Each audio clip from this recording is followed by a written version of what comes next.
Hi there, you're listening to Unnatural Selection, the show about newsy type stuff and things. My name is George, My name is Tom. And my name is Adam. and with our powers combined, we are and always have been 100% of Unnatural Selection's full power. Make sure you visit us at our salubrious home on the web, unnaturalshow.com. I kind of fucked that up. It's fine. It's pretty important to note as well that we are the original Unnatural Selection podcast. There are other podcasts out there now called Unnatural Selection, and Other I unnatural honestly selections are want- available.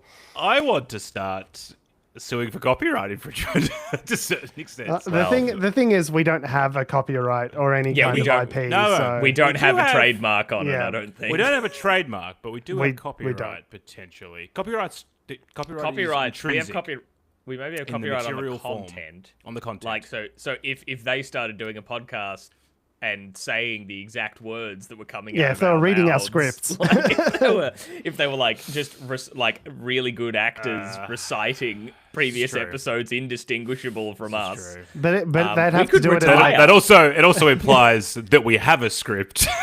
yeah, this is all scripted. You haven't been reading the scripts word What? for Yeah. word. It's all been scripted. This has been one long bit. Yeah, a 16-year long bit. Well, it does explain why Adam goes off piste so often. So He keeps us on our toes. He went to like the Chicago Improv School. For Like, what's the next beat? What's the next beat? Let's go. yeah, Yes, you and. play with levels and status. yes, and let's bomb the Strait of Hormuz. So this Again. is a news and politics show. We're in hell. This is hell. Hell is just. Hell is the original quote is hell is other people, but I'm convinced now that the quote should be hell is Donald Trump. Donald Trump has struck Iran after an attack on a cargo ship. You might be saying, George, huh? Didn't we talk about this last week and the week George, before and the week where before do you that? get your news? Like, are you reading like news articles from like months ago? No, I feel like he just picks up the same article and runs it through. it can be algorithm. more or less the same article. It's an evergreen statement. Donald Trump capriciously bombs Iran after an attack in the Strait of Hormuz. So no, this is in fact from 14 hours ago as of time of recording. And the US military has conducted strikes on Iranian targets after President Donald Trump accused Iran of foolish violation of its truce following an attack on a cargo ship in the Strait of Hormuz. So Which CENTCOM, they admitted to as well, by the way. But they said who's they? Iran. Iran admitted. so Iran Iran- actually did Yeah. do the thing that Yeah. they are saying is a violation. But they were like, Okay. well, it's going in the wrong part of the waterway, apparently, and that was their Yeah, excuse which for- does kind of violate the whole freedom of navigation thing. If you're saying the 60-day MOU says ships can freely transit the Strait of Hormuz without toll or interdiction, to then bomb one of those ships with a drone because it went the wrong way is probably a violation of that. So the US, as confirmed by CENTCOM, took out some military batteries and drone sort of sites along the coast there. But don't worry, they've definitely got a memorandum of understanding to eventually have a peace deal. But what is being May understood? or may not resolve. What is any being of understood in the questions. memorandum of understanding is yet to be fully understood. So, That's true. it does seem as though that there could be complications with this not peace deal. Again, I feel like this is just hell. We could just pull up this article again every day, every week for the next, several months, and it'll still be relevant because this is what happens when you have idiots running the world. Is that they're, capricious and myopic and prone to violence, and so when you got religious extremists on both sides doing whatever they want, this is what you get. So it's hardly Chaos is a ladder. hardly surprising. Yes, in the words of the little finger, chaos is a ladder, but for whom and to what end is still unclear. It makes me think. I saw an article in the I think it was in the ABC because I believe it was by Laura Tingle. Just where the headline was, why hasn't the world economy completely collapsed yet? And I was like, Yeah, And petrol, I saw yesterday, was under $1.50 at a petrol station I was driving past, and I was like, Yeah. what the Well, I mean- locally, our supply is good because the Australian government has more or less bribed and coerced and cajoled everyone to send us more petrol. Yeah. But And the fuel excise is still reduced. I believe, They at this extended stage. it for another month, but I think Yeah. the excise reduction wasn't as much. Like they Right. weren't keeping the okay. same value. Yeah, they weren't like discounting it by the same value. Maybe I think still less than what it was Smaller pre. discount. Yeah, smaller discount and only for one more month. I don't know, something like that. yeah, so there were fears that because it was due to run out on the 30th of June, that would cause a bit of consternation in the economy if people no. saw their They petrol pushed prices it into jumping the up. next financial year. No. Yeah. No. And the thing is, like, they discussed a similar move actually in America, but it was dismissed as being short-sighted. And I wonder to the extent that that commentary is probably correct, because it means that the All of a Australian sudden, government the is prices for go up overnight. this is the thing, is that tapering off a tax concession like that needs to be done thoughtfully, because if you go to bed on 30 June and petrol is $1.50, and then you wake up 1st of July, new financial year, who dis, and all of a sudden it's $2, people are going to freak out, right? So it's obviously something you want to avoid, and beyond that, it places enormous pressure on the Australian budget to forego all of this revenue. This is not Yeah. something that was necessarily budgeted for and in the forecasting. So it's a good temporary measure. It looks good. It makes people feel good, but to what extent is it sustainable for the long term if and when this conflict continues? It's not immediately obvious. So I think the Australian government has gone for the sort of easy win on that, but it's gonna cost them. It's gonna cost the budget, and there's, as we've said on the show previously, doesn't seem like there's any real resolution to this conflict in sight, as evidenced by the bombing 14 hours ago. So it kind of leaves us and global markets and everyone else a little bit unsure as to what's going to happen going forward. And the longer it goes on, the more tax revenue we're foregoing. It's not a great situation to be in. And to your point, Tom, there's been lots of commentary on Bloomberg and again recently about how, I think one of the recent headlines I saw was like, why isn't oil at $200 a barrel? Because given the amount of shortage that's occurring, and given what we know about the markets and their requirements and their needs for this oil, you would expect that, given that it's such an inelastic, there's such inelastic demand for this commodity and the supply of it has been consistently constrained. And even if the whole thing was reduced, sort of fixed up, and tomorrow, we're still going to be looking at a lead time of several months, maybe years, before oil production in the region goes back to what it was before. It's a supply shock, and supply shocks take a long way to work their way through the system. And yet we're not seeing oil at $200 a barrel. And there's really not a good explanation as to why. I think it's something that we've talked about previously. It's like maybe the markets are just pricing in that, Trump's going to chicken out, right? The whole taco thing, and things are going to go back to normal any moment now, any moment now, things are going to go back to more normal any moment now, 9 months later. It's just like, I don't know, the relentless optimism of the markets is surprising to me. You're assuming, we've talked about it before, that there's any basis in reality to the way trading's working at the moment. It's not. It's as untethered from reality as I've ever seen it. Like, at least with the ones that I have that sort of track the indexes to a few different things, like, they're actually not too bad at the moment. They're back to sort of where they were prior to the crisis happening. So, like, I don't... Yeah. The market, using the markets as a measure in this day and age, it seems to be more... I mean, people keep referencing it, but it seems to be untethered from reality as any sort of measure of anything, to be honest. I mean, we're still looking at close to 5-year highs on the S&P 500, for example. Like, I think the peak, exactly. The previous peak was 7,600 for the S&P, and we're currently sitting at 7,350. So, it's everyone's trying to sort of extrapolate where they think things are going to go, but because of the sort of radical uncertainty, nobody knows really what's going to happen, and so everyone's just kind of acting like everything's normal and things will just resolve because they always do. It's fine. Everything's fine. Don't worry about it. I mean, the other aspect is that with this memorandum of understanding, effectively sanctions have been or are being lifted or will be fully lifted left to and some right extent on Iran, yeah. from Iran. So in some ways, the extra supply that they deliver may also compensate. But Yeah, so you've You got know. a whole like a reconstruction package, which is promised as part of Yeah. this deal, something like $300 billion. So the American government spends a couple $100 billion bombing the place to shit, and then now has to release more.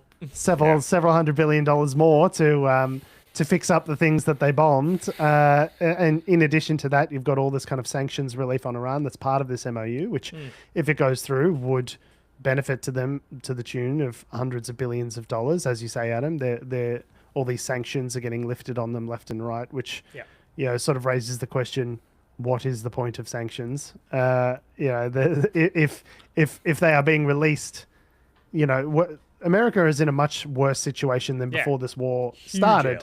Huge L. All of those sanctions were in place. They were in negotiations with Iran. They prior to the conflict, they had said that they weren't going to create a nuclear weapon. So yeah, I mean, we spoke about all this last week. I mean, it's a basically capitulation of the highest order. Like it's literally the helicopter coming, sort of leaving the embassy in Saigon. It's sort of worse moment, than that. right? It's America's Suez. It is the end of their global domination to some extent of geopolitics and being able to use their own economic levers to coerce change. I would not be surprised if 50 years from now we are studying this moment as the moment that the American empire started to decline. Like, It's been declining way. already. I mean, same thing with Britain.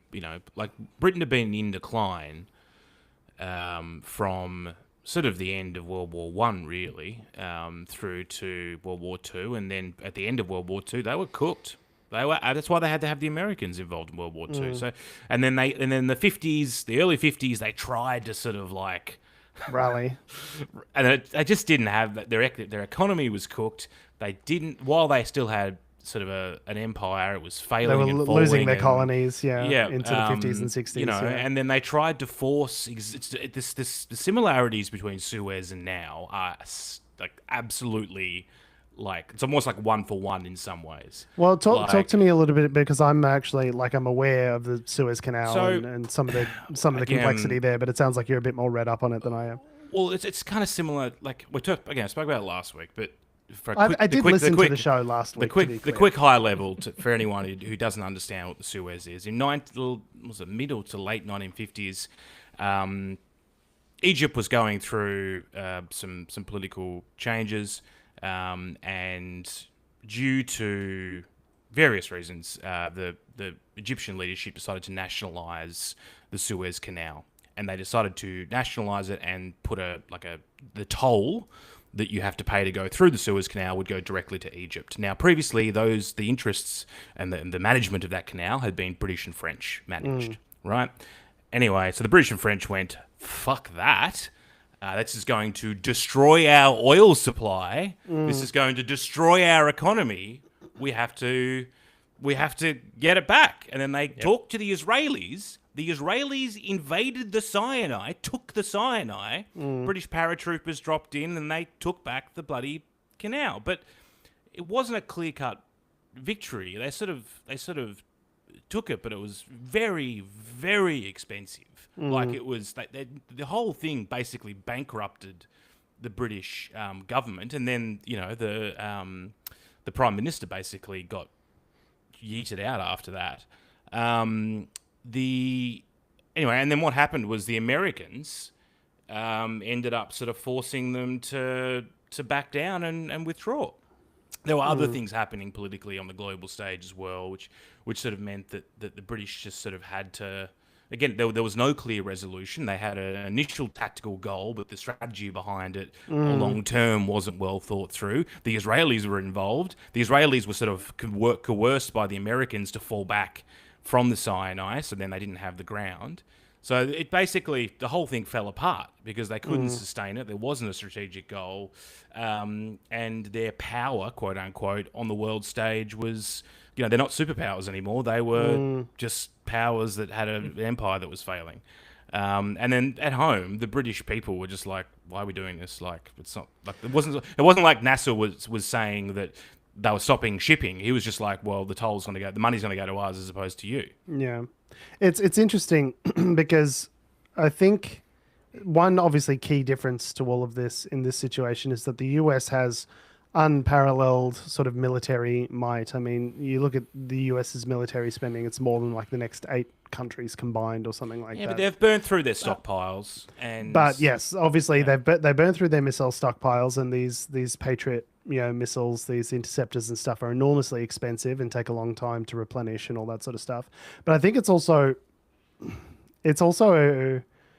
part of it is the reliance on cheap drone warfare that's kind of thrown this power balance off. I think if we were talking 10 years ago, the Americans could have, sort of taken the Strait without too much muss or fuss. But the fact that there are these cheap Shahed drones that you can now fire, like a smaller embattled, sort of regional power is now much more empowered to push back against, the most powerful military in the world because of these asymmetric sort of tactics, right? They can just, engage in guerrilla warfare essentially, and they don't need to win the war. They just need the oppressor, the colonialist, expansionist oppressor to lose in order to actually be successful. So I think it's actually changed the nature of what modern warfare actually looks like to a certain extent, as we've seen in the Ukraine-Russia conflict as well, where it's like no one could argue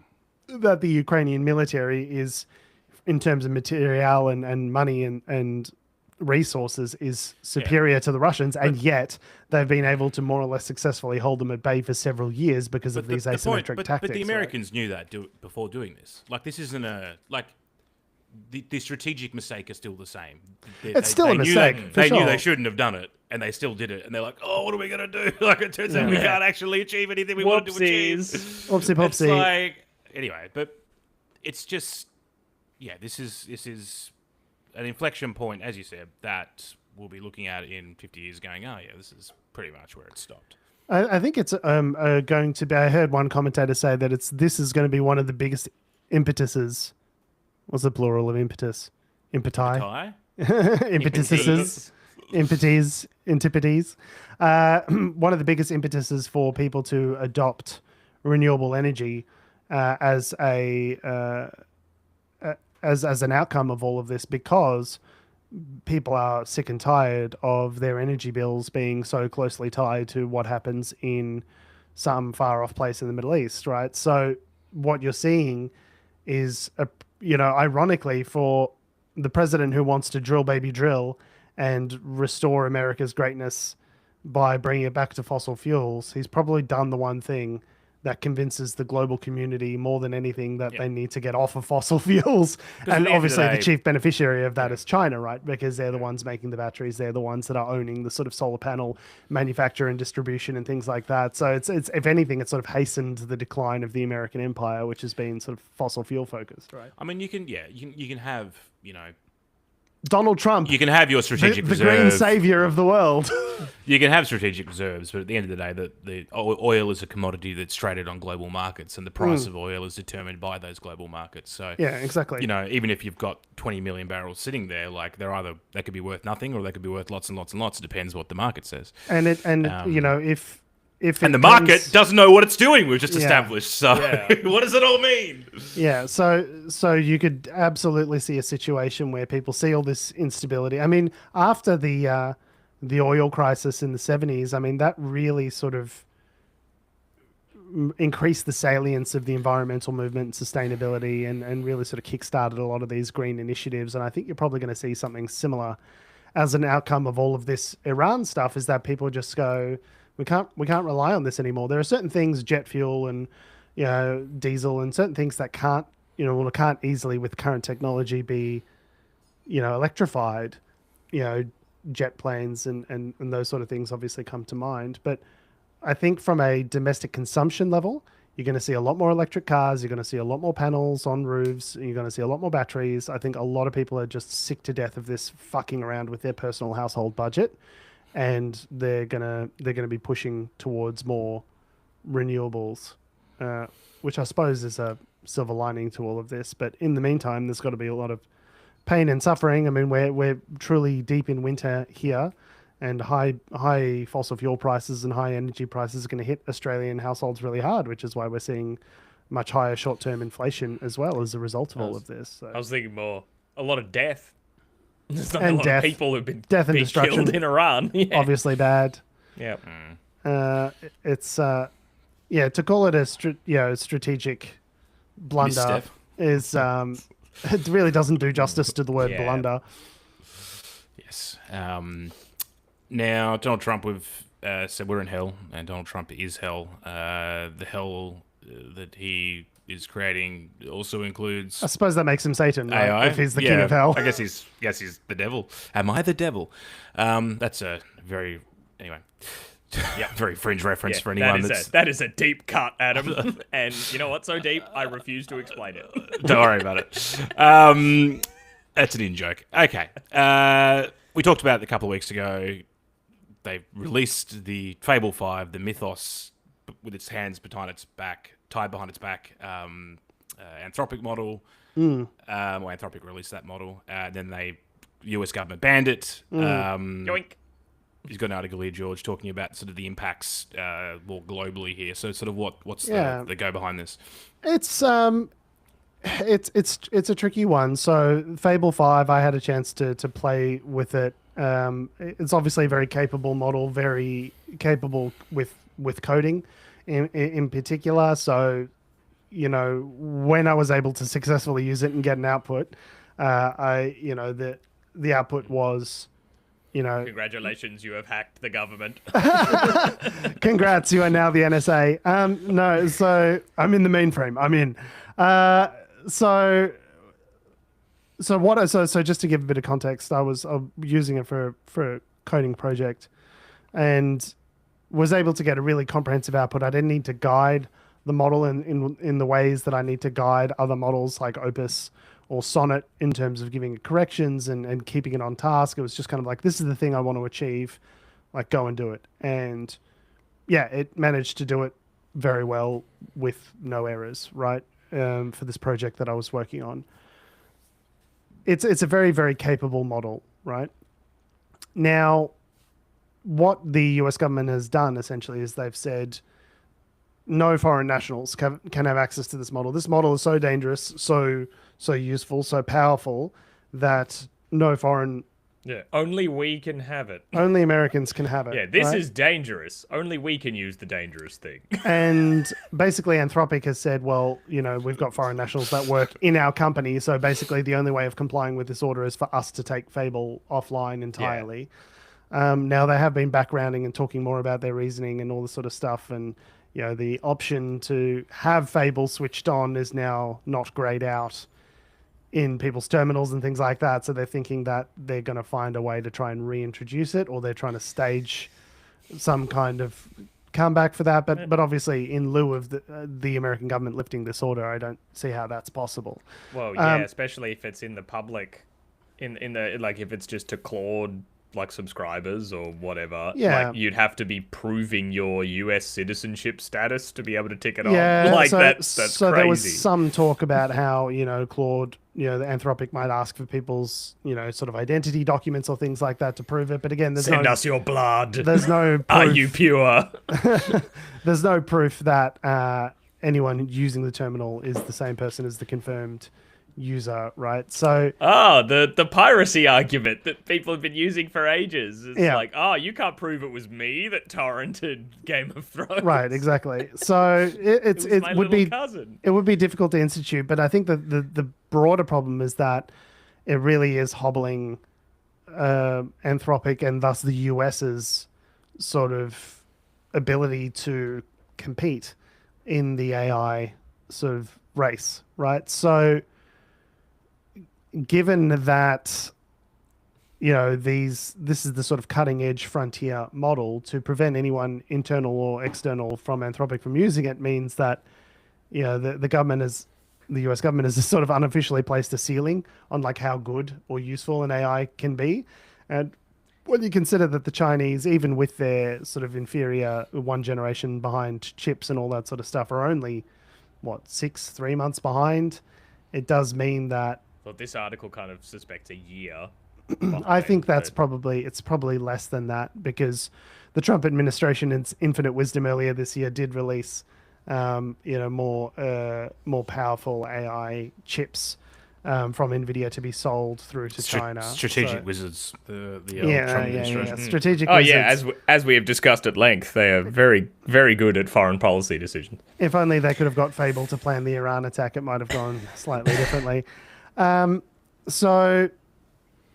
However, with all of that said, there was commentary from the NSA that said, within hours, Mythos had broken.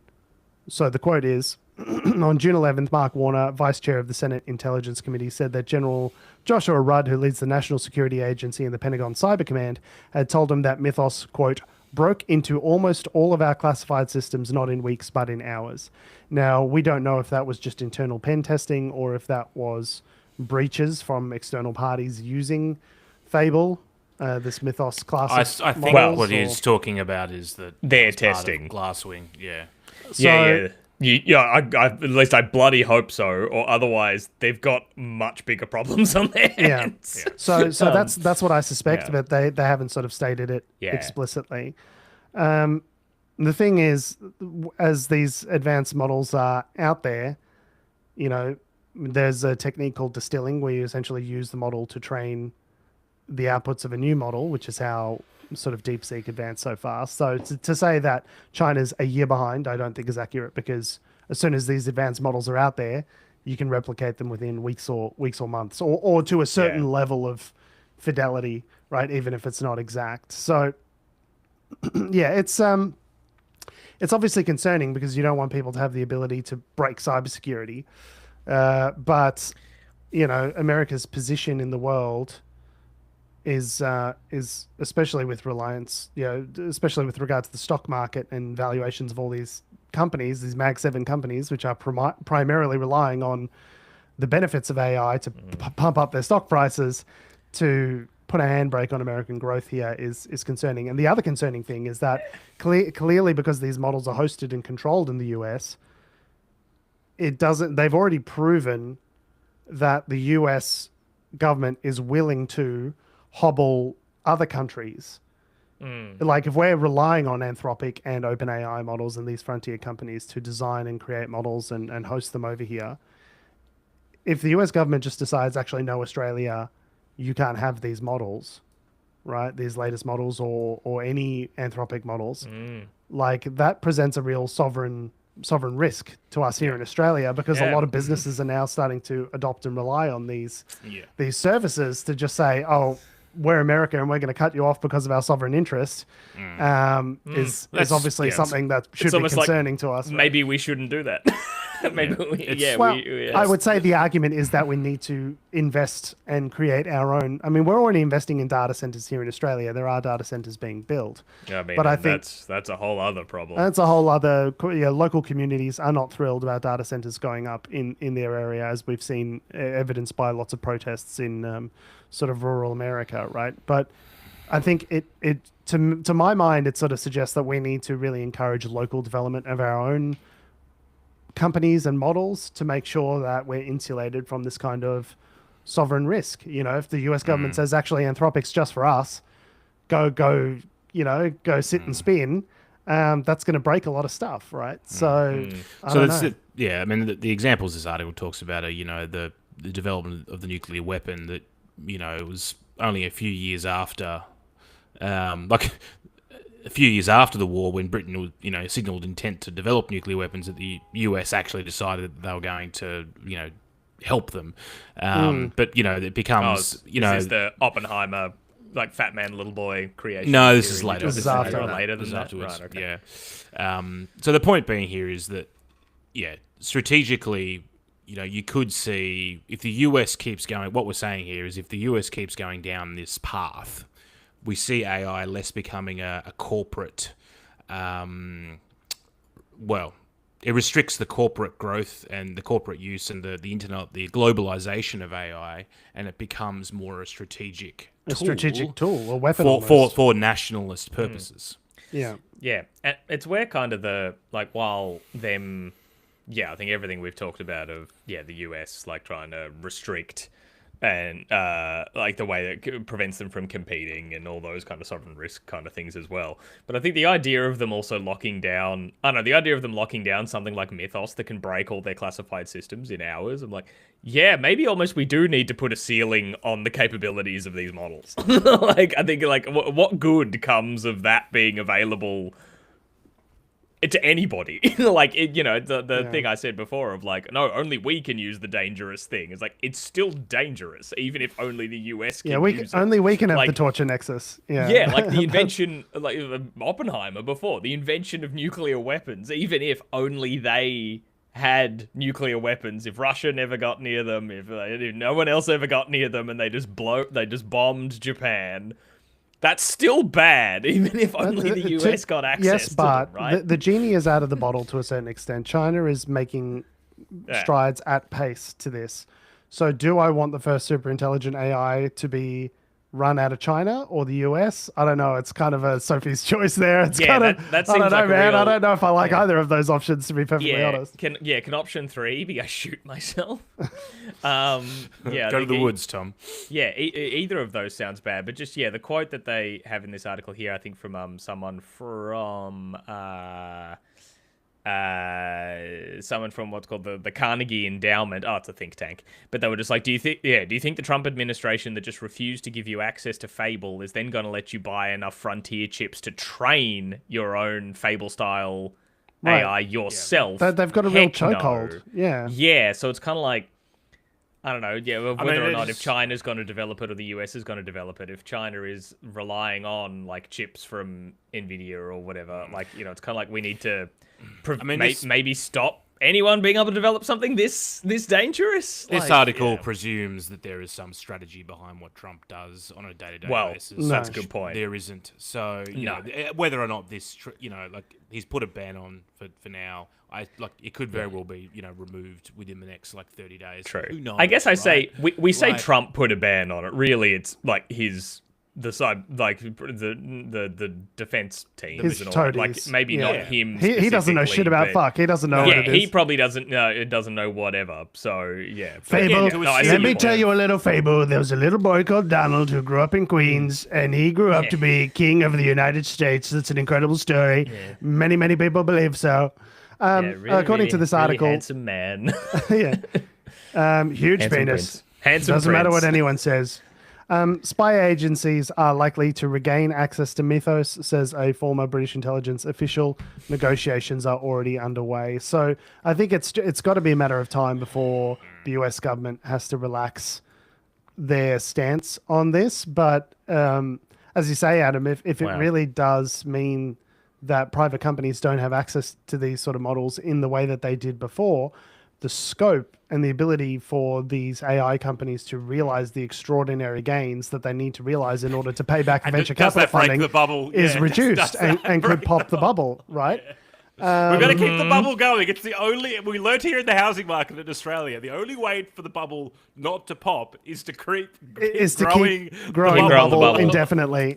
Yeah, keep so growing the bubble. the thing is, I don't think anyone can deny that the AI venture capital sort of funding apparatus is a bubble. But as to whether it's going to be a destructive bubble or something else is still yet to be seen. I mean, the railways at the time that they were being built over 100 years ago were a bubble. And they popped, and everyone saw that this new technology was going to change and revolutionize the world. And a lot of companies spent a lot of money laying track.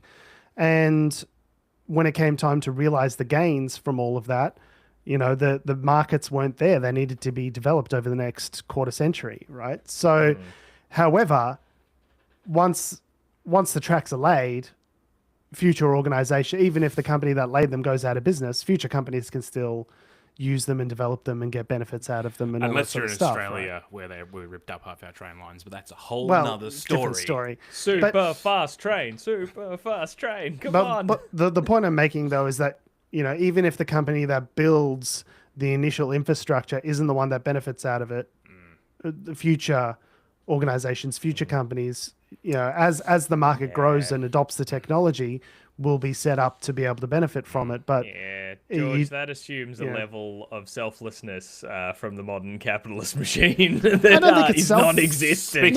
Speaking of copyright, there are. Yeah, we will build all this stuff, and future people will benefit from it. It might not be us that makes a huge profit from it, but society will benefit. Said that guy, that cartoon of like the one guy says something and he gets thrown out the window from a board meeting. Like the guy to be clear, that's not the intention. The company that and puts the investment in wants to be the beneficiary of it. I think the outcome though is sometimes different, where it's like, yes, this was a useful technology. We spent a shitload of money building it out, and then the outcome is future generations are the ones that really benefit from it rather than the people who laid the tracks. That's obviously not what they want, but that might be the outcome, right? I think that's probably a good segue into our next story, which is to circle back to love circling back here on the show, by the way. Let's put a pin in it. Circle back. Let's check in. Take this offline. Let's align. Circling back to the UK, where maybe Keir Starmer has laid the groundwork for future generations of Labor leaders to succeed. Just like everything we say on the show, we do a show on a Sunday, and then within 24 hours, everything we said is outdated, and a bunch of things changed. So last week we spoke about the fact that Andy Burnham had won the the by-election of where it was. He was the former mayor of Manchester. We said that, obviously this is going to see what Keir Starmer does over the next few months. This is going to be an interesting sort of thing that develops. And within 24 hours, Keir Starmer announced his resignation. Yeah. Watch this space. I'll wait. They ain't fucking around. We watched it and it developed, just as we promised. So, Keir Starmer has announced his resignation as UK Prime Minister. We'll watch a couple of minutes of this, but mainly just to see how fucking delulu this guy is as to why he's resigning and what he achieved. I thought it was pretty interesting. You'll hear Ode to Joy blasting initially, which comes out as one of the protesters who was celebrating his demise was playing.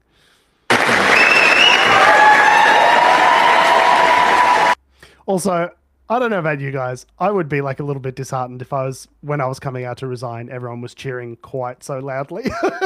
Woo! Yeah. Fuck yeah! George is resigning! Fuck yes! Yeah, is that a fuck yeah, you're resigning? Or I think so. Or are they the supporters? No. The guy standing off at the side with an applause. It's like, not that hard. Like solemn applause. Respectful applause, guys. Solemn applause!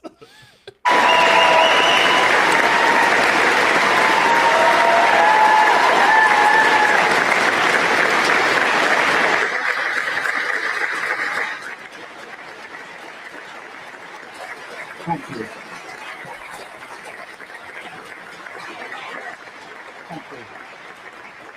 Walking up. It's like a 30-second applause break. Nothing Keir Starmer has ever done has gotten him so much applause. This street 2 years ago was the proudest moment of my life. A new Labour government, the first in 14 years.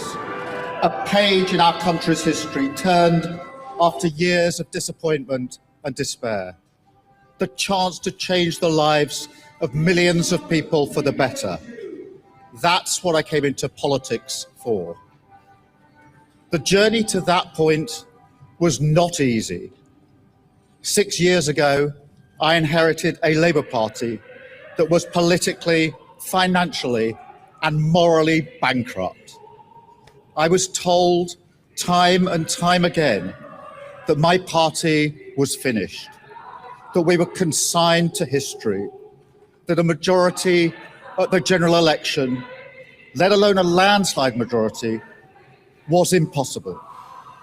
But we proved those people wrong because we changed our party, ripping out the poison of anti-Semitism, restoring trust on the economy, defence and national security, and becoming a party that once again stood proudly with, not against, our national flag. The hard work of change was with a singular purpose, not power for power's sake, but to change Britain for the better. And your contention is that you did that, Keir. Okay. Yeah. So why are you resigning again? This Okay. feels like I've won my second term of government Yes. speech. I'm just like, when I inherited, we did all this and we did this. This is amazing. Like, We're so good. We're so good. Anyway, I'm here out the front of number 10 to tell you I'm resigning for unknown reasons. To build a fairer country with dignity and respect, where everyone is seen, everyone is valued, wealth and opportunity for all, not just the privileged few. And look at what we've achieved in just 2 years. An economy that is stronger, growing faster than our peers, wages rising faster than inflation in every single month since we came to power, investment secured, infrastructure being built, an end to austerity, with the fastest fall in NHS waiting lists for 17 years. All of this talk about how good they've been for the working class is such a joke. I mean, the big stumble, was they were going to cut the winter fuel payment, right? So the subsidy that effectively goes to lower income people so they can afford to pay for their heating in the sort of brutal UK winters, and it was so roundly opposed, and people were so disgusted with it that they eventually flipped on it. This government has been plagued with trying to cut corners on the low end of town in order to facilitate defense spending and all this sort of stuff. And it's just gone over so poorly. So to say all this stuff about how you've improved people's lives is just, it's such a joke. Like, to hear it come out of his mouth, like you could scarcely believe it. Do you believe this? Like, I suppose you must, but... The biggest improvement in rights for workers and renters in a generation. The biggest uplift in defence spending since the Cold War. Small boat crossings falling. Asylum hotels closing.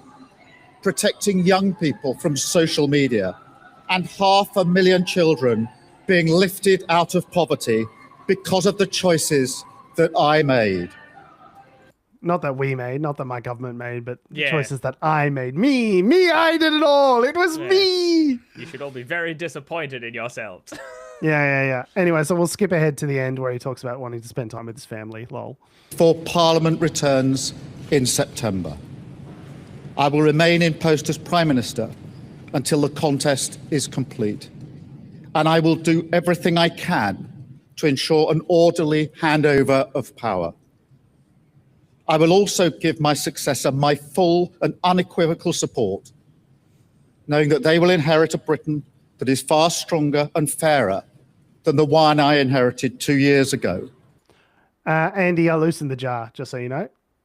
Better prepared for the challenges ahead and better able to ensure the Labour Party secures a second term in office. I want to thank all of those friends and colleagues who have been at my side for these past 6 years or so, for their incredible commitment, service and support. I want to thank the brilliant Number 10 staff and our country's extraordinary civil service who dedicate their lives to public service. And when I leave the biggest job in the country, I shall spend more time on the most important job, being the best husband I can to my fantastic wife, Vic, who has been a rock by my side through good times and bad, and being the best dad I can to my beautiful children, who are my pride and my joy. Yeah. So it just seems completely fucking detached from reality to me, does it not? Like, he's getting all emotional at the end. My biggest pride and joy. I think the biggest loser out of all of this is probably going to be George Fouracres on SNL UK. who did his really spot on Keir Starmer impression. I think is that's poor up- George. yeah. I feel bad for him. Yeah, I feel really bad for him. Watching SNL UK, I was a bit like, he's really funny as Keir Starmer, and I'd never really heard Keir Starmer talk for that much. But then, like, seeing all It's these spot on. speeches, I'm like, holy shit, he does talk like that. Yeah. In the strongest possible terms, Yeah. hello. It's all those kinds of things. So It's good. Amazing, brilliant. I love Twin Rotors in the comments bringing up, one of the fantastic other candidates in the Makerfield by-election of Count Binface. I believe Yeah, real. formerly Lord Buckethead. I think they're the same guy. Doing that, but yeah, his comment that this is the first election in history where the candidate has said, "Vote for me. Our party's leader is shite." It's like I love how deeply unserious some UK politics is. It's just ridiculous. Twin Rotors in the chat. I assume this is a quote from Jeremy Corbyn. It does sound like the exact sort of thing you would say. Quote, if the Labour Party was politically, financially, morally bankrupt, why was he so keen to lead it? Yeah. And that's that little swipe about, I brought the Labour Party in from the cold and, sort of erase the scourge of anti-Semitism, like a not so veiled swipe at Jeremy Corbyn there as well. It's like, I heard a commentator say about Keir Starmer, a journalist who had spent quite a lot of time with him, said something to the effect of, the reason Keir Starmer has been so unsuccessful is because he doesn't understand, or he doesn't see that the populace want large whole-scale change. He thinks that the country has just been managed poorly by idiots, and all Keir, needed to do to come in and fix the country was bring a steady pair of hands in and manage it correctly. He doesn't think that the system itself is broken. It just needs to be managed better. And there was no overarching vision for his prime ministership. Like, I can tell you what Zoran Mamdani wants to do with New York, right? He wants lower rents. He wants fast and free buses, and he wants free childcare. I can tell you 3 dot points what his vision for New York is. I can't tell you what Keir's vision for the UK was because he never communicated one. He never had one. His vision was just a steady pair of hands. And that Well, is just they not... didn't even really do that. And they didn't even deliver that. In this article, it talks about the fact that they wanted to, one of the pitch after all the leadership, the Tory leadership circle of hell. The concept was, that Labor would come in and would sort of right the ship, so to speak, and there would be that stability. But the soap opera, sort of continued with all this. What's the guy's name? The U.S. ambassador, Epstein connection. Mandelson. Mandelson, yeah. Yeah, so that was really the start of the whole thing sort of falling apart, right? Yeah, and then there's various backflips that they did as well. So it's... look, I think it's... I don't know. I'm not on the ground in the UK. I don't understand sort of the nuances of the issues that they're facing. It does feel like this whole thing is a massive overreaction by Labor. Like, I don't know. All the commentary has been for months that he's been a dead man walking. I mean, the Mandelson thing was a fucking fiasco from start to finish, right? Like, he was found to be not of good enough character to occupy the role that he put him in, and yet somehow, mysteriously, none of this information found its way to Keir Starmer, and he overruled it and put him in anyway. Like, all of that, the budgetary situation has been a nightmare. They've been trying to... He said austerity is over, but they've very, very much been seen as austerity light in terms of trying to tidy up the budget, because they are. Their budget is in a woeful situation, and their promise was growth, and they didn't deliver on that. So people see the material circumstances of their lives getting worse and worse. They see, Farage and parties like Reform and Restore, sort of rising, saying the problem is actually all these immigrants, right? And not any of these other things, and that's why your life is worse. And they're being increasingly persuaded by that message. It's they just didn't do any of what they needed to do, and for the longest time, the refrain was, we've got 5 years. We've got 5 years to figure it out. We've got 5 years. We've got 5 years. And you've had 13 to figure it out. Yeah, you've had 2 in power, and you've done nothing with them. So, like, as to your point last week, Adam, where you say, well, switching out the leader on top of the same group of shitheads isn't really going to increase the party's prospects at the not. next election. I think you're work. probably right. But Andy Burnham, who won his by-election, does seem like he's a little bit more switched on, a little bit more Well- populist, a little bit more engaged with, the youth, a little bit more, sort of progressive and Yeah. willing to undertake big change. But the fact is, the balance sheet for the UK is Well, only they've- going yeah. to allow you to do so much. They've only got right? they've only got so many choices. People think that the government can come in and just wave their magic wand, but it doesn't quite work like that. Not to No. mention there's, the way the UK political system works. There's entrenched power bases, wealth. It's there. Like it's not as simple as just we'll fix it. And at the the UK end of the day. Look, and there's been lots of reporting on this. I'm going to do it, and at the end of the day, I love a big grand statement like that. This is all because of Brexit. David Cameron was the last Prime Minister who was there for 6 years. They Brexited against, and then Farage was the one behind that as well. It's all Europe's fault. It's all Europe's fault, which is why you've got these problems. Well, they've left Europe. They've been out of Europe now for 10 years, and shit's just gotten worse. And growth has they've been ha- and they've sluggish had- because and they don't they've have access had to the single market. And associated political instability with that, because there's since David Cameron, they've had like fucking six or seven prime ministers in 10 ministers. years or something. Yeah. Yeah, because none of them can do anything because their hands are tied behind their back. Yeah, as Twin Rotors is also saying in the chat, they've first past the post voting as well, which certainly doesn't help. Like just because people were dissatisfied with the Tories and swept Labor to victory doesn't mean that they loved Labor. Labor's unfavourables are really high still. Keir Starmer's particularly so. So The same that story whole replicates across most Western democracies at the moment. Yeah. Is that, the middle, the center of the centrist party is elected because the other fringes are too crazy, or they've had a bad experience with whatever came previously. But again, people's material circumstances in America suck. People's material circumstances in Australia suck, and in the UK is the same. But at the end, the other cooked thing, which like they're still a lot better than large parts of the rest of the world.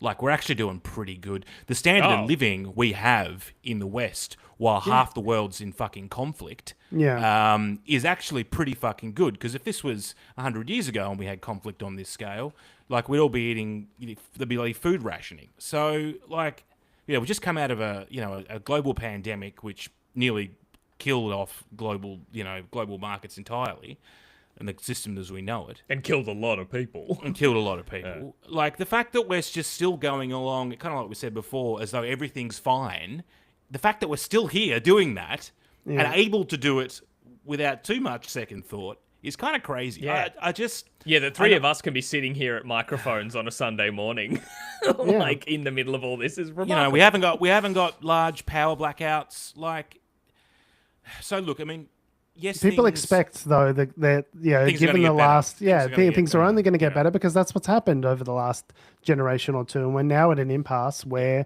those trend lines can't hold. I just want to read a very, very quick part of a poem. I'm sorry, you'll forgive me for just banging through this, but it's Poetry hour. Okay. often referenced. Doing some sweet music to go along with it. Some like... No, that's all right. So it's called the Second Coming by William Butler Yeats, and it's talks about this, where that phrase "the centre cannot hold" comes from, and it's been sort of oft quoted at the moment now. But I think it's instructive for the moment that we live in, right? And he was writing this, many years ago, but it's I think it's sort of really relevant today. So forgive me, very quick poetry, and then we'll go back to the news. So it's called The Second Coming. Turning and turning in the widening gyre, the falcon cannot hear the falconer. Things fall apart, the centre cannot hold. Mere anarchy is loosed upon the world. The blood-dim tide is loosed, and everywhere the ceremony of innocence is drowned. The best lack all conviction, while the worst are full of passionate intensity. Surely some revelation is at hand. Surely the second coming is at hand. The second coming! Hardly those words are out, when a vast image out of Spiritus Mundi troubles my sight. Somewhere in sands of the desert, a shape with lion body and the head of a man, a gaze blank and pitiless as the sun, is moving its slow thighs, while all about it real shadows of the indigent desert birds.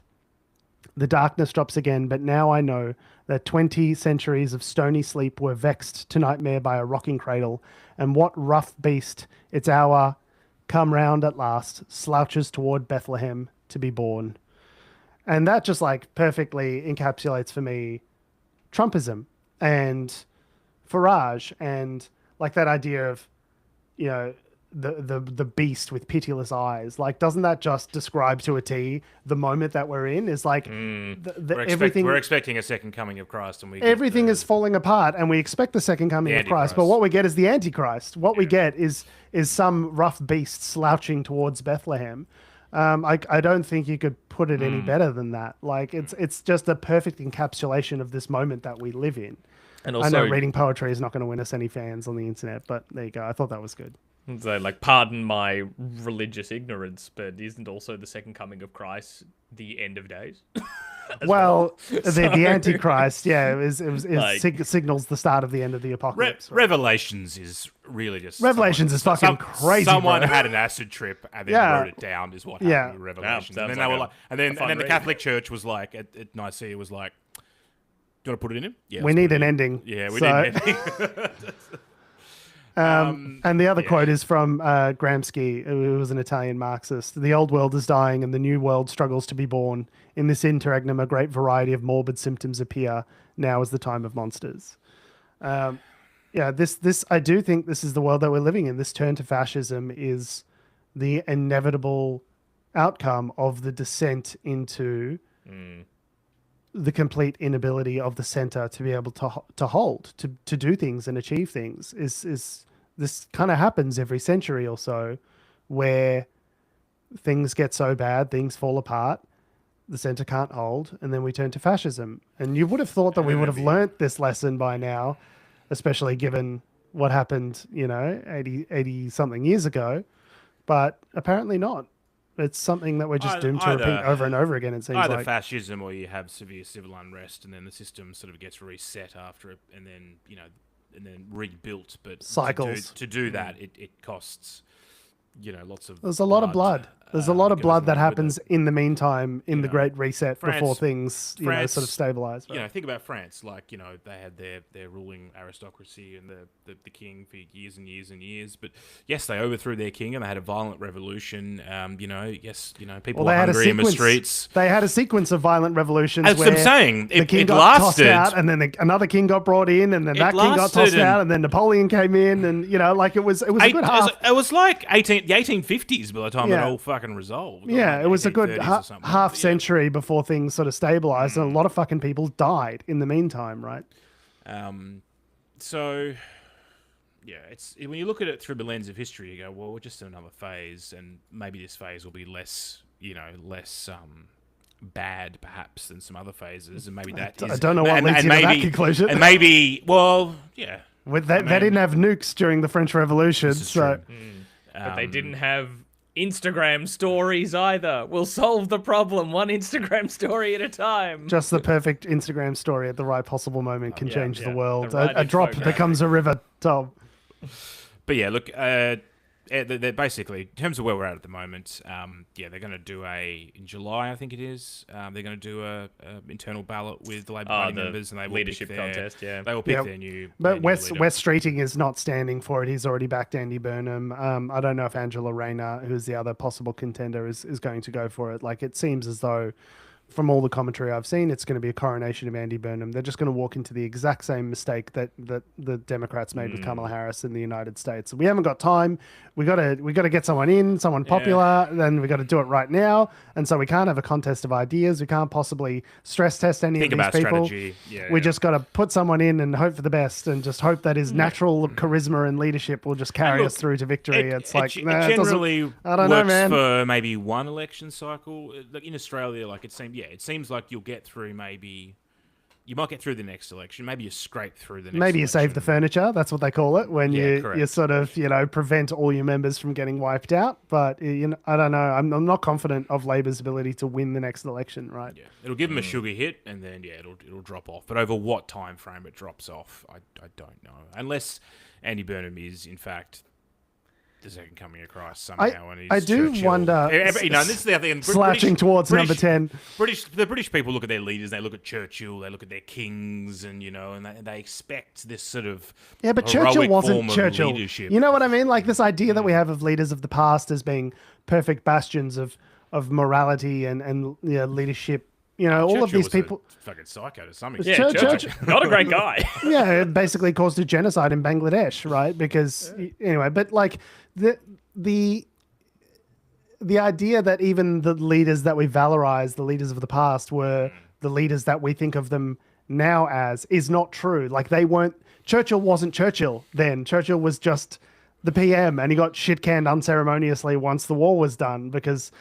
Like Gallipoli was Churchill's fault. That was a Churchill operation Yeah. in Australia. Like there were lots of failings that Churchill had, leading up to his crowning moments during World War II. And he was right about Hitler, and he was right about the war, and all that sort of stuff. Like the way history remembers you is based on a few select moments that are outside of your control as to whether you're remembered as a good leader or a Neville Chamberlain, right, as a bad leader.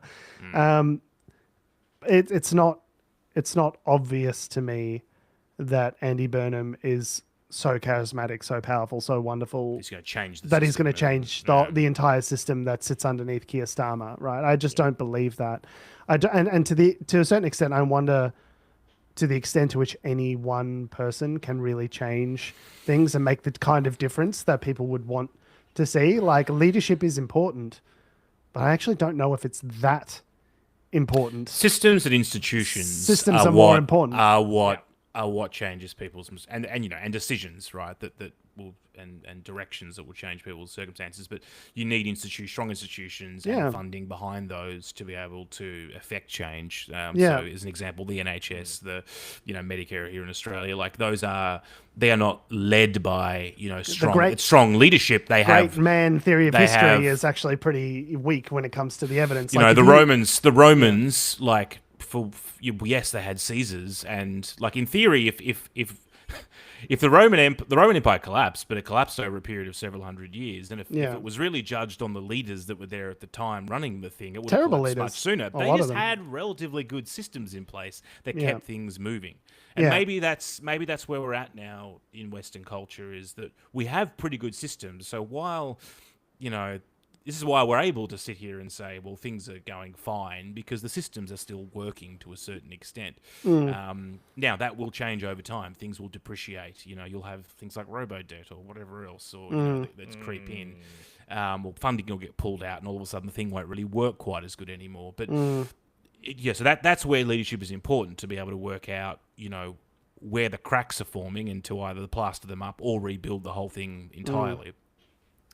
Yeah, and you do get leaders like FDR, and with the New Deal, basically you threw he created the system, right? He created new systems. Yeah, exactly. Yeah. He sort of saw that coming out of the Depression, what was happening there, and said, no, we need to make something new. We need to make something better. And so that is where a charismatic leader can really make a difference. Is without FDR, you can't imagine the New Deal or any of that stuff getting pushed through, because the systems wouldn't have allowed it if left to their own devices at the time. But if you read the book Why Nations Fail, it talks a lot about economic inclusivity or exclusivity and political inclusivity or exclusivity. So whether the systems, the political and economic systems, are inclusive of people generally or not is actually a larger determinant. Like individual leadership actually really doesn't factor into that book at all. It's more about talking about the systems that are in place. Are they inclusive? Do they have broad appeal? Do they bring people along with them in their prosperity? Is there a large growing middle class that is the beneficiary of all this change or not? And if not, things tend to drift in one direction or the other. If you've got inclusive political and economic institutions, things tend to get better over time. If you don't, things tend to get worse. And we've just been the beneficiaries of all of this political economic inclusion over the last century, that we think, things just keep getting better and better and they're always going to. And it's like, actually, not necessarily, right? We've been the beneficiaries of the American, century, which has lasted not quite a century. 80 years.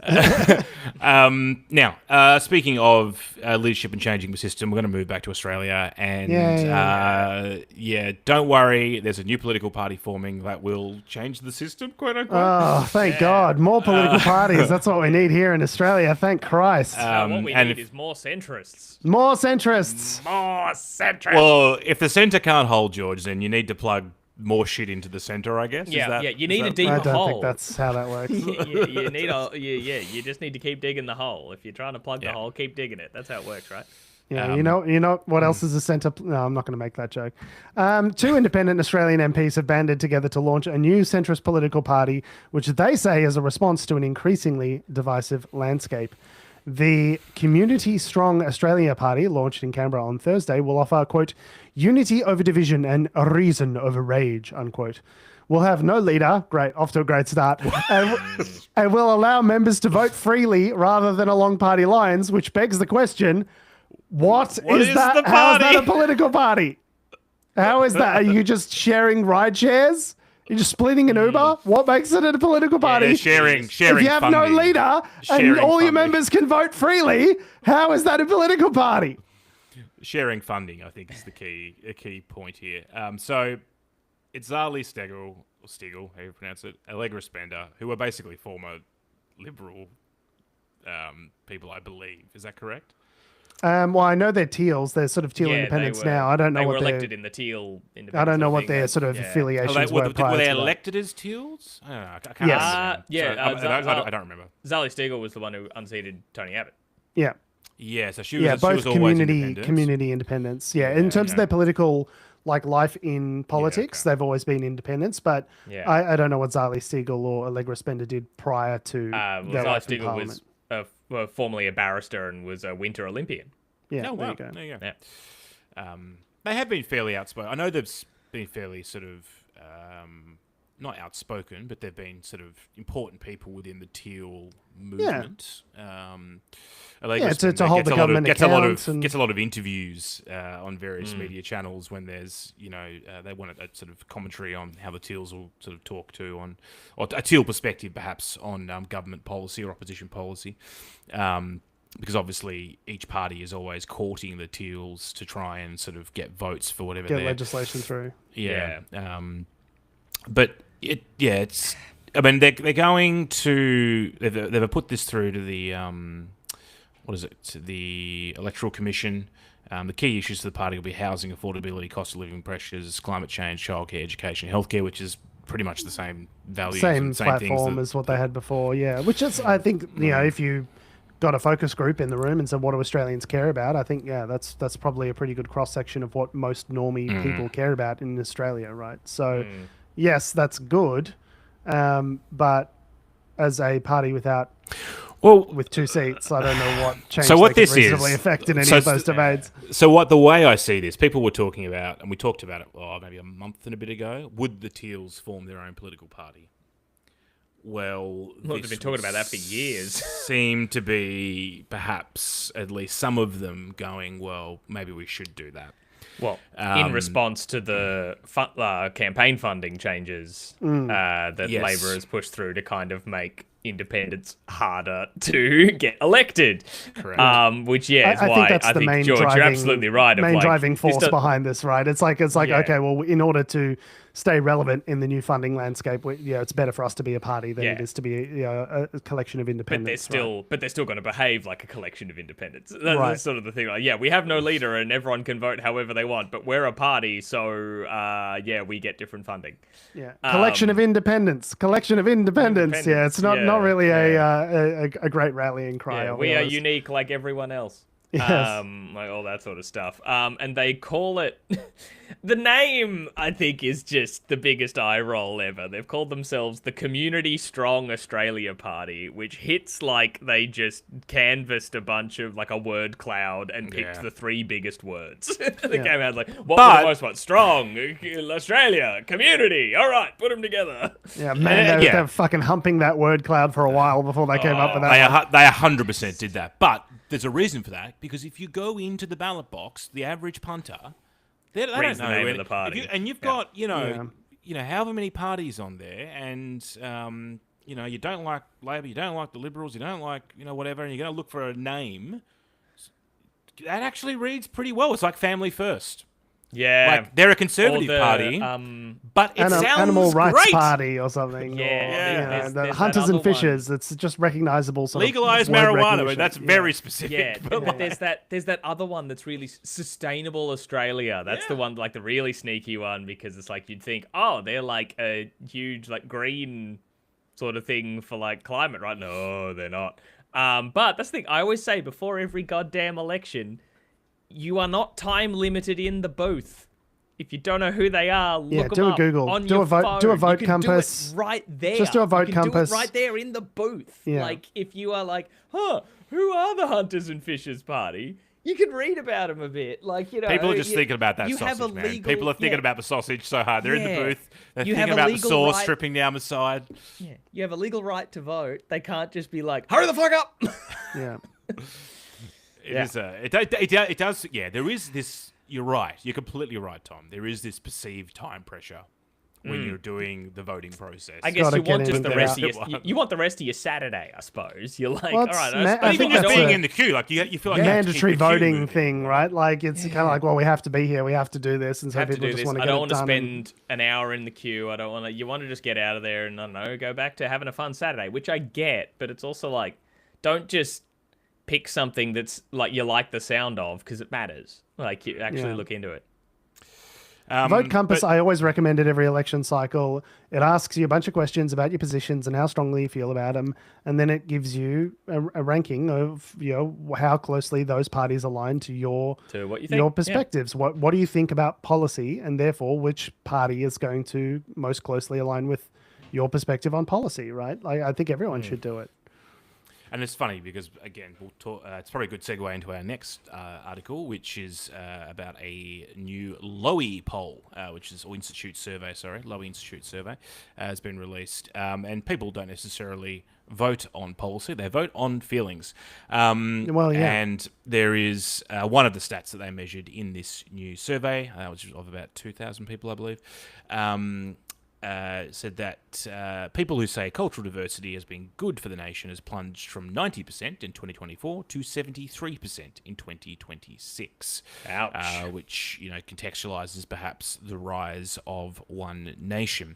The other things they surveyed were, do you trust China or the US? Like, who do you trust more as a superpower? And The real Sophie's US choice of superpowers there. the US has plummeted now to 36%. Why? Just and an China has interesting, just an interesting bubble, like kind of like shape in that graph, though, in the trust of them, because like in 2017 it was like 61% US, 54% kind of China, like they were close together, and Yeah. then what happened around 2020 in China? Nobody Yeah, remembers. it's COVID, but like yeah, things right. just kind of plummet heaps, and in 2022 you got this split of like only 12% China, 65% the US, but then the US started going down, and China comes back up a bit, and now they're 31-28. Yeah, George has it on the screen. Freddie, of you watching the video, just seeing this like, so we're kind of back in the ratio we were at in 2017. Just everyone kind of doesn't like either of them. But there's still less. Do you know what I mean? Like there's still a lot Everyone of people who say trusts they don't both trust either. less. Yeah. yeah, but like kind of on par. There was a period where it's like we really like to trust the US and Yeah. do not trust China at all. And now it's like, oh wait a minute, we don't trust the US that much either.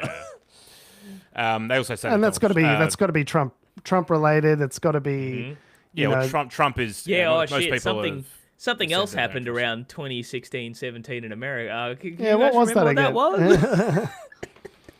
Oh, and yeah, then Trump- something different was going on in 2022.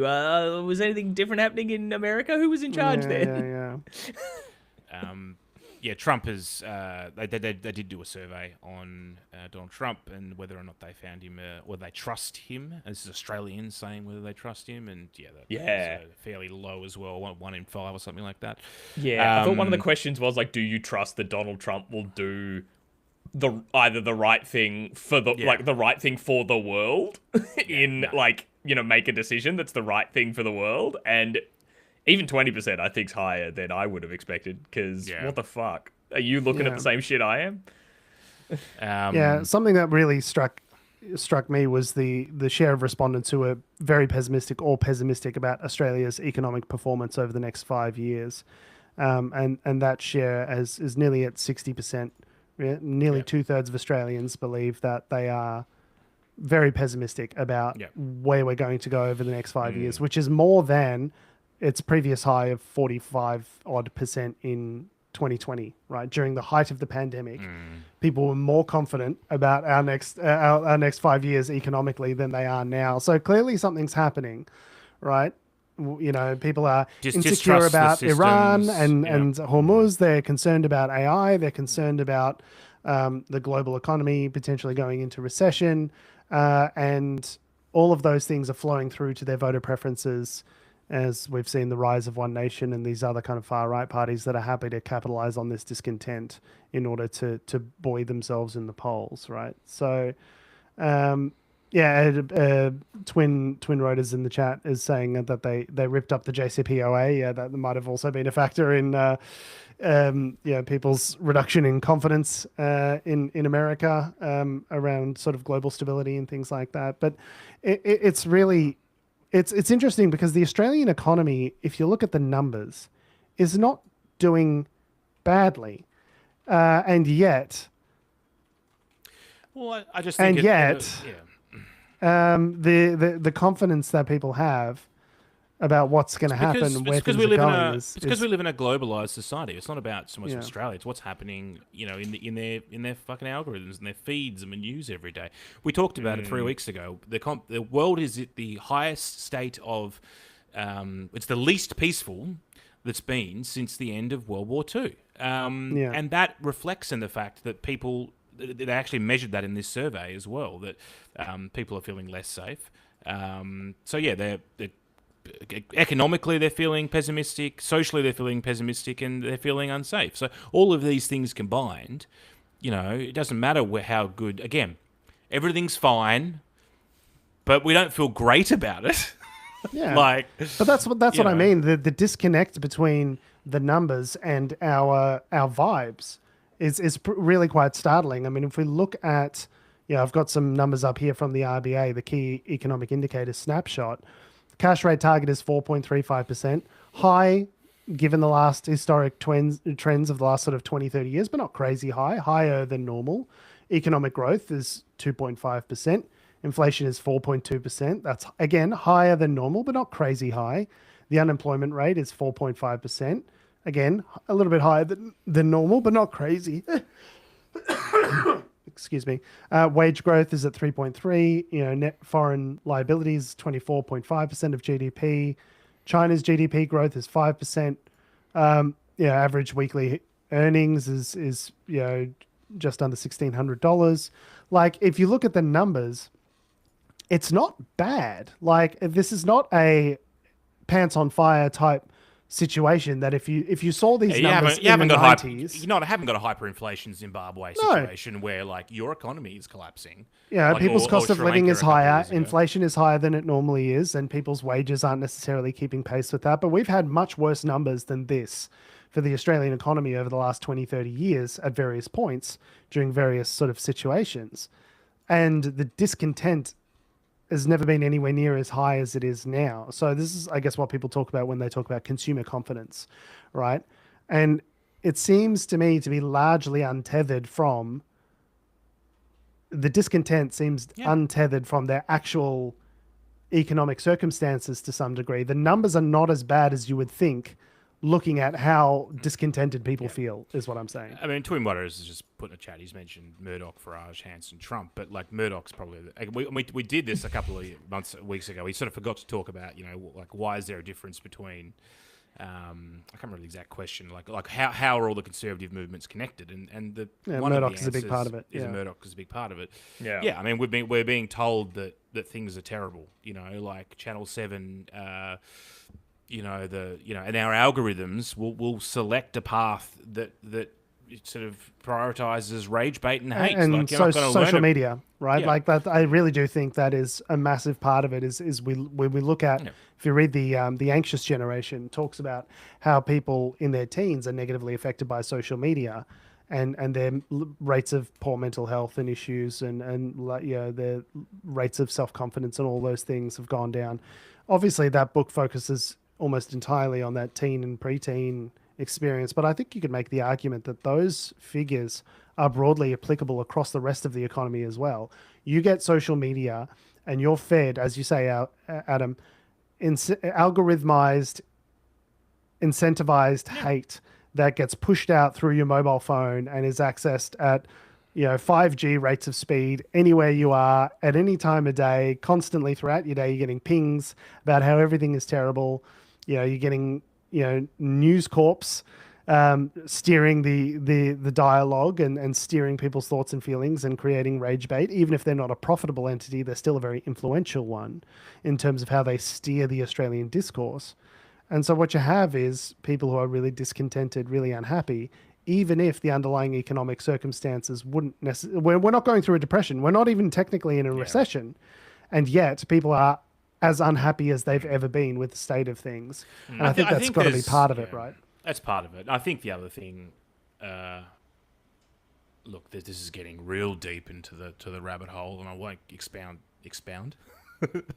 on it too much, is that I think generationally, you know, millennials and the younger generation, we were, again, raised on this concept, and as you said it before, that everything is going to get better, and we were told... Oh, you know, my as mother-in-law kids, said that to me recently. You can do whatever you want. Of course, you can send your kids to private school, and I was like, we can't. You can have what you Here want. are the numbers. We physically cannot send our kids to private school. And we so cannot there's afford a- it. She's like, oh, things will just get better, and I was like, yeah, that's not a mentality that millennials have. Boomers have that. Millennials don't have that mentality. There's a generational, I guess, there's a rift between the reality of what is possible and the reality on the ground. And perhaps we, you know... You look at where all the fairyland. spending is coming from. It's coming from the boomers who have paid off houses, who are still getting all these generous tax concessions, who are getting, you know, who had everything more or less handed to them on a plate, and things just got better and better and better.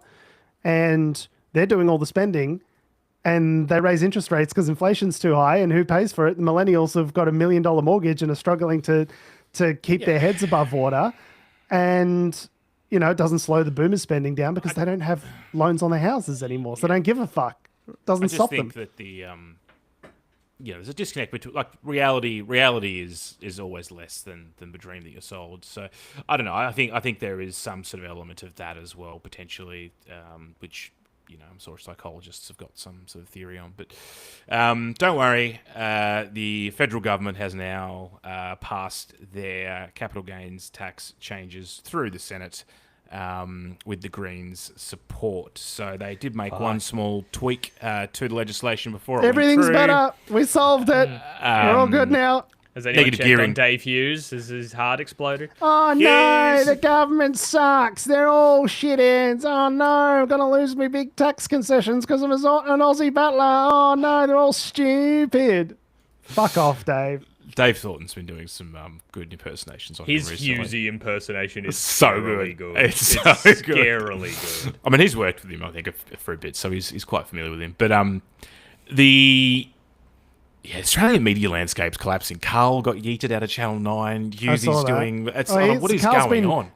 Carl's been building up his own independent sort of far-right little media ecosystem in the background.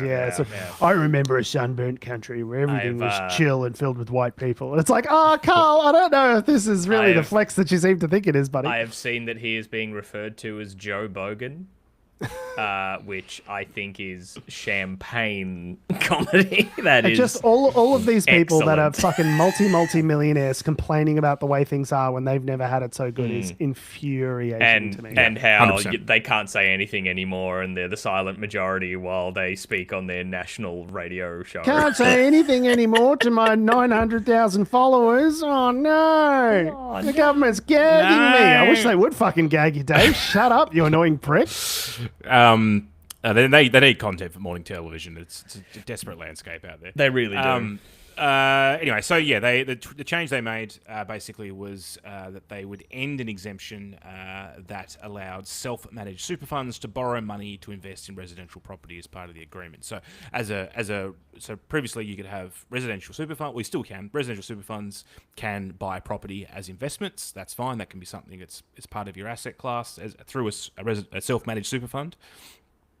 However, the self-managed super fund cannot borrow money now for those investments, which is something that only changed. It wasn't actually that long ago. It was several years to a decade ago. 2011 or 2012 or something Yeah. that changed. Yeah. Yeah. So I mean, I've always been against self-managed super funds. For those who don't know, if you are a high net worth individual looking to shelter some tax, boy, have I got a vehicle for you, self-managed super fund. It's essentially a way that rather than having your money in a fund like Host Plus or Australian Super or one of those sorts of funds, you can basically direct the investments yourself. And obviously you need to do your own audits and do your own sort of compliance and all that sort of stuff around it. But what it essentially exists to provide is a tax shelter for high net worth individuals to protect themselves from accumulating tax. Yeah. So I don't know. I personally think the whole fucking SMS industry can fucking go away. I think the whole purpose of it is a rort. So it is. And look, the number of self-managed super funds has grown in Australia as well. But I mean, the other thing is it is a big risk for someone who runs one. Like if you think you're going to get rich quick using one and you make some bad decisions, you can literally nuke your entire retirement. So it is it can be cut both ways if you don't know what you're doing. But the main point here politically is that, that was the concession the Greens got out of the government. It will cost, in exchange for, this is the key part, further deliberation and a delay until August 14 for some of the changes for the national that they've flagged for the National Disability Insurance Scheme. And an inquiry into the NDIS and what that's going to look like if the proposed Labor cuts actually take effect, which I think is good. I mean, it'd be great if the Greens could have protected more of the NDIS rather than just giving it more runway in perpetuity. But I think an inquiry is going to... I think Labor thinks like, the inquiry will be fine for us, and the inquiry will be bad for Labor, and they'll have to protect the NDIS because it's going to be a fucking schmozzle. I mean, Jordan Steele-John, he's a Greens a politician. He's a disabled. Member of Parliament. I feel like this is very forward-facing on these issues. Yeah, he's been very vocal about it, and I feel like he's going to be a sort of core part of the coming debate, and I think there will be a fairly public debate about this. Sometimes these sort of inquiries, just sort of go into the Senate, you never hear about them. But I feel like this is going to be fairly public, and actually will probably drag the government through the coals, so to speak. So, and just to Twin Rota's point in the chat, it's not SMSFs are not a vehicle for wealth creation. They're a vehicle for tax sheltering. For wealth preservation. They're expensive to run compared to just having your money in a industry super fund, right? So the whole point of the investment vehicle is to protect high net worth individuals from paying their fair share of tax, as far as I'm concerned. As well as the other changes we spoke about the other week. That's I think the capital gains tax and superannuation, not superannuation, the negative gearing. Negative gearing, thank you. I'm getting tired now. Changes have now sort of gone through, so they'll become law. Now, it does mean that all these changes that they've made will cost the budget, and the delays to the NDIS changes will cost the budget several $100 million. But I reckon they would have pre-gamed this out, and they sort of were prepared for this. I think they knew that they'd go for first and take second, right? Yeah.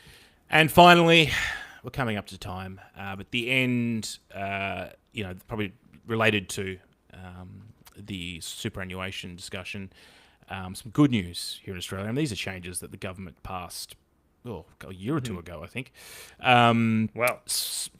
Good news, depending who you are. Well, according to this, I think it's unilaterally good. I don't know why we're even asking the business sector. ABC, sort of asking a bunch of small business owners whether they like a thing that's going to have them pay money sooner rather than later is not the shocking revelation that you might think. Now let's ask a local cafe owner what he thinks of the government. The bloody government, they're not bloody good. It's all bloody crooks in the bloody government. Thanks, Stavros. See you next week. So, as of next month, businesses will have to pay your super at the same time they pay you your wage. Yeah, as it always should have been. Should have been. So previously, they could pay up to quarterly. And as someone who works for a business that pays quarterly, it is sometimes fairly inconsistent as to when they pay you within that quarter, which therefore changes the amount coming in. But it also kind of stooges you because the concept here is that superannuation is an investment tool, right? So the more you invest, if you want to use it very simply, it's an interest, it's a compound interest sort of situation. Kind of like buying stocks. You're buying them at the Well, time. you are of buying what stocks. It's like you're buying them at the time of what they're worth at the time, and then they fluctuate in value with the markets. And things like that. So there's a concept called dollar cost averaging, which basically means if you buy $1,000 worth of stock weekly, right, rather than $365,000 worth of stock yearly in one go, you end up with a better result because you're averaging out the highs and lows and the dips of the market, as opposed to if you buy all of that amount at one time, then you're subject to the vagaries of the market. Is the market up? Is the market down? So it is better for consumers. It also means you have much less chance of wage theft in a case where a company goes under or is stooging their employees. Yep. As someone who's had that happen to them personally, I've lost shitloads of super because the company was paying quarterly and then they went under. And then that was it. And you go fuck yourself. And I've known people who have sort of not realized, because I guess you're not checking your super contributions as frequently as you're checking, just being paid your weekly, monthly, whatever wage, that you just sort of realize, wait a minute, hey, has my super been going in? And realizing that the business just hasn't been paying it when they should have been. Yeah. $16 billion. It has to be in line. Is it 16 billion? Let me have a look. What's the number per year? Or is it 6 billion? It might be. Of what wage theft? Or people just miss out on super per year. Let me find the number. Yeah. Keep talking. So the idea is now it's going to be paid when you get paid out for your paycheck, and so you've got visibility on it. You just go, okay, well, there's my whatever it is. There's my $600, and it goes in every couple of weeks, and you can see it alongside your paycheck, and you know it's being paid. So I don't know. I think it's is the number. 6.2 billion. 6.2 billion goes for unpaid in superannuation each year. Yeah. Can you imagine, not the other thing is when people invest in super, that goes back into the businesses that are being invested. Yeah, sure. You could say, well, maybe small businesses don't have that money for their cash flow, and it cuts both ways. But it's the same amount of money that's being paid. You're just paying it sooner. So I would argue it's better for your cash flow, right? Yes, you need to pay it whatever it is fortnightly as opposed to at the end of the quarter. But now you as a small business owner don't need to come up with 90 grand at the end of the quarter that you need to pay your super. It's interspersed throughout the year. So it makes it more evenly, If you pay your insurance monthly, if it's the same amount of dollars as if you pay it yearly, you have less of a cash crunch when it comes to the end of the year and you need to pay your insurance because you've been paying it steadily throughout the year. So I would argue it's better for cash flow as well. And the people that are having a sook about it are the ones that don't have good cash flow. Don't have good cash flow. In which case, should you be running a business if you can't physically meet the demands of your obligations to your employees? Yeah. Do you have a good business? That's the question. So I think this is a great thing, and when it came out, well, it was passed a couple of years ago, and they've sort of given it time for businesses to take to sort of. A lot of organisations have already adopted it. Apparently, there's like 15% or something. So there's 400,000 companies across the country. They reckon about 15% are still unaware that they have to do this. Which is not a small number in reality. No. So I don't know. I've been seeing it around. I'm not a business owner, and I know what's happening. So I thought the changes. George, you're not a benchmark for. No, I know. I'm not a normie in this regard. I know. Yeah, how aware of economic policy in Australia? Yeah. Anyway, so check your. So yeah, come July, check your payslip, and make sure that it's actually gone in. And actually check, because sometimes it'll be on your payslip, but it won't go into the super account. So on my payslip, it'll say how much super has was paid out this week, but that doesn't mean it's gone into your super then. It's just how much. Yeah, you got to check it out. Download the app, log into the portal. Yeah, check that it's gone in. Actually, if it hasn't gone in, Make some noise. Speaking of making noise, we have been, we are, and we always will be Unnatural Selection. Make sure you visit us at our salubrious home on the web, unnaturalshow.com. And make sure you follow us on all the bullshit social medias that have, do, or ever will exist at our handle at Unnatural Show. That's Facebook, Twitter, YouTube, Instagram, and Motherflippin' TikTok. Make sure you follow me on Instagram and TikTok at George Tsipos. You can follow me on Threads at tom.heath. You can follow me down to my superannuation fund head office, where I'll be making sure that just watching that sweet super just drop into my account. Yeah, just And there on the door. Yeah. Sorry, hi guys, it's me. Oh, it's Adam again. Oh fuck. It's not again. Yes, we got it. Yeah, it's fine. Fuck off. Okay. To the scent. Anyway. Yeah. Thanks for listening, guys. Love your faces. We'll see you next week. Bye.